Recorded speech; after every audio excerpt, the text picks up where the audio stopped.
It was grand opening today at the Magic Room in North Providence, and Diane Dre reports that it could be described as full of holes. Here's what she means.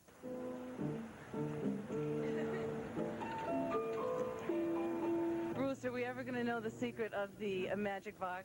Oh, that's terrible if you know the secret of the trick. Magicians perform just so you can sit back and enjoy yourself. It's an interesting puzzle, but it can never be figured out, really. Bruce Calver believes in doing business with a flair.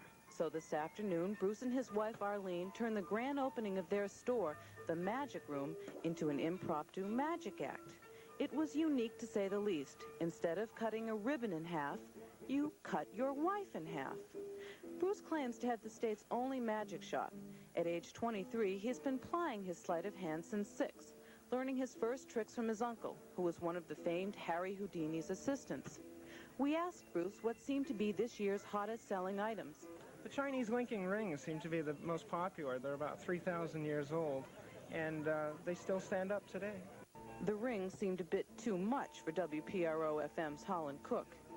Bruce and Arlene also keep up a busy schedule of appearances, especially right around the Christmas season at various private parties. Bruce says being a magician has a lot to offer. We cater more to magicians or youngsters that would like a nice hobby. It's a different type of hobby because not only can you spend the money on it, but you can make the money back on it by performing shows. Bruce says he's not interested in daredevil, death-defying stunts. He says he's quite content with running his store, appearing with his Chinese rings and the mandatory white doves.